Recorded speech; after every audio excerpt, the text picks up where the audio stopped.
Greetings everybody, JirachiTV, your favorite Pokehistorian at your service. Today I'll be talking about a fun topic, specifically talking about the best Nuzlocke tips.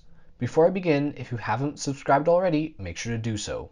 Also, I have a Twitch channel, link in the description. So if you like what you're seeing right now, then be sure to follow so you can get notified each time I go live. I love hanging out with new people over there, so don't be shy. Drop a follow and we'll be sure to have a great time. The last thing I want to mention before we begin the video is that I also have a Discord channel that can also be found in the description. That wraps up the announcements, so without further ado, let's hop right into the video.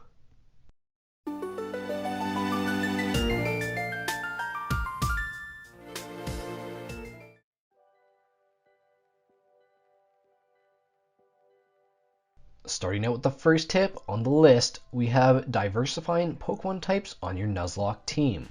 This is extremely important because there are 18 different Pokemon types, and if you build a mono water team, then you will eventually reach a roadblock and potentially even lose the Nuzlocke if you run into a strong grass type Pokemon.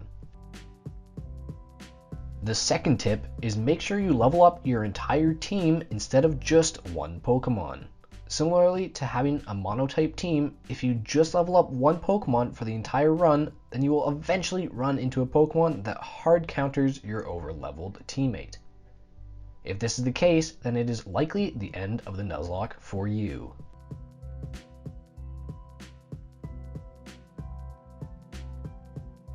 Third tip on the list is to pick good coverage moves for your Pokemon. For instance, if you have a Pokemon that has a weakness to water, like Charizard, and you don't have any moves to knock out a water Pokemon, such as Solar Beam, then you might as well kiss goodbye to your Charizard. I know that it is really tempting to just run 4 cool looking fire type moves on your Charizard, but contain yourself and make sure you have some good coverage moves.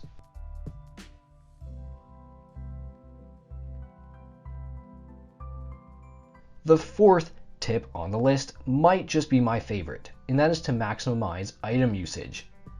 Items are one of the most underrated things in Pokemon, but can be the difference between winning and losing a Nuzlocke. Take the example of Choice Specs, which add an additional 50% damage to all special attacks that your Pokemon uses. In this case, that extra 50% damage could be the difference between winning and losing against Cynthia's Garchomp.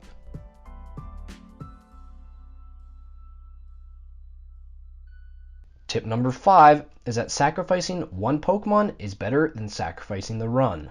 Even if it means losing your favorite Pokemon, it's better than not being able to complete a Nuzlocke. Let me tell you, sometimes sacrificing a Pokemon sucks, especially if it was on a stupid critical hit. But after you finish the Nuzlocke, you will look back and thank it for its admirable sacrifice.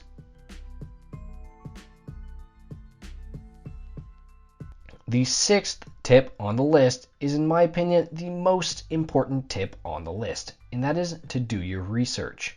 Let me tell you from experience that there is nothing worse than running into a random hiker with a Geodude that knows self-destruct, and having one of your Pokemon die because you didn't do your research.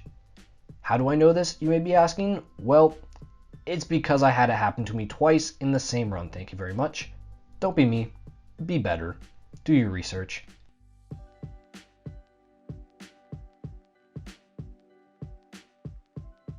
Tip number 7 is one that everyone should know, and that is to take breaks and make sure you are hydrated if you are feeling frustrated or tired.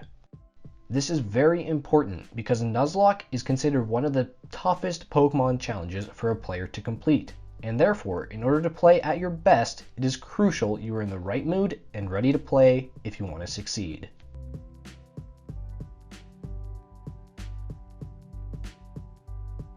Moving on, we have tip number 8, which is to take advantage of any in-game freebies, such as Casino Pokemon, Egg Pokemon, and in-game trades.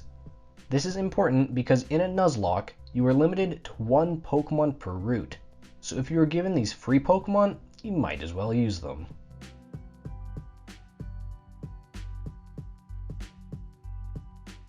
For tip number 9, we have to plan for your strategy to fail. Pokemon is a crazy game, and there's no telling what might happen in any battle. So it is important to have a backup plan just in case the first one goes off the rails.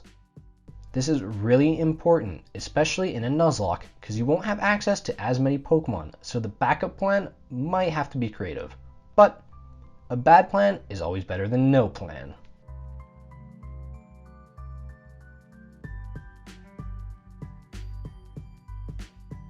The 10th tip on the list is to plan your team and catch as many Pokemon as possible.